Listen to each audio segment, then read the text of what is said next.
is this something that we should talk about now, being maybe the Roth conversion avenue, if you will? Well, I think that Roth conversions is probably one of those things that people are, they know it because they've seen it in an article or heard a friend talk about it.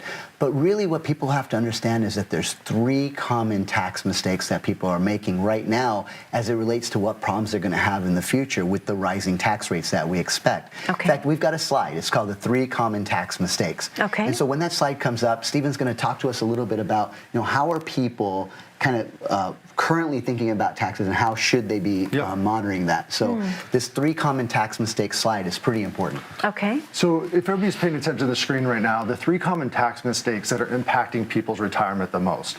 First one is relying on taxable income to fund your retirement. So what we mean by that, that's your 401ks, that's your IRAs. That's, that's all, it's all going to be taxed at ordinary income when you're taking it out. Okay. So if you're concerned about tax rates going up in the future, you got to look at where's all my money sitting and is it all going to be taxable or is it not? So most people will fall in column 1, saved in their 401ks and their IRAs. So number 2 is not planning for taxes on Social Security income. Another big mistake that people don't realize, well, a lot of people don't realize that their Social Security income is going to be taxed in the first place. Okay. People are like, what? Wait, I've put tax dollars into my, I've been taxed every year during my working years into the Social Security system, and you're going to give it back to me, but then you're going to take a portion of it back if I make too much money.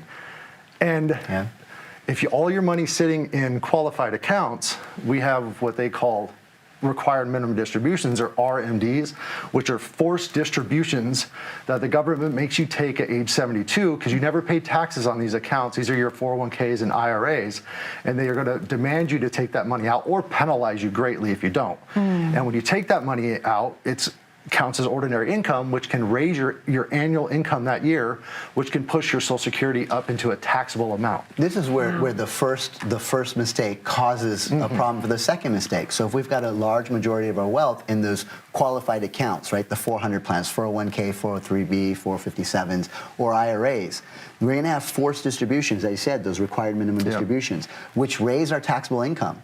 But when our taxable income starts to get too high, then they start tax our Social Security income. So now you've got mistake 1 and mistake 2, and 1 is starting to make 2 even a bigger problem, right? Wow. And then obviously there's the third mistake. Yeah, the third one, so we've looked at number 3 now, failing to develop an efficient income sources. Okay. Tax efficient income sources.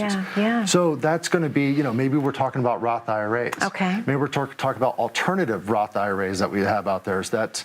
Where the great thing about Roth IRAs is once you put money into a Roth IRA, whatever it grows to, all the growth inside of there is going to come out tax-free. Okay. The problem with Roth IRAs is that you have income limitations. So most people in the Bay Area, most of the clients we talk to, they make too much money to be able to actually open up a Roth IRA. So then we look at an alternative Roth IRA vehicle. It kind of mimics a Roth IRA. There is no income limits on it. You can put as much money as you want in on an annual basis, and it creates that tax-free distribution similar to a Roth IRA later on in life. So people should be looking at Roth IRAs if you can open one up, put one in there, or look at some alternatives that help mimic a Roth IRA to really have some tax-efficient or tax-free income later on in your retirement. Well, I think another important thing, too, is that when we think about Roth conversions, because that's the thing that everybody's always asking about, should I do it, when should I do it? Yeah.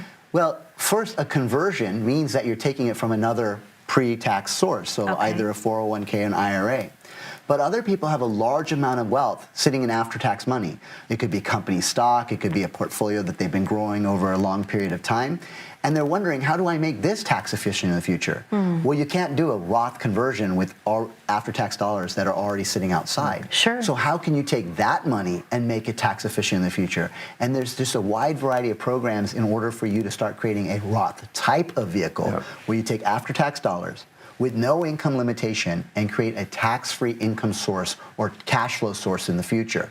These are nice strategies that, they're not available for everybody, but depending on what your situation is, we found that most families, especially high-income earner families in the Bay Area, they're going to qualify for doing something that's like a Roth alternative. Okay. And this is a really great way to address the third mistake.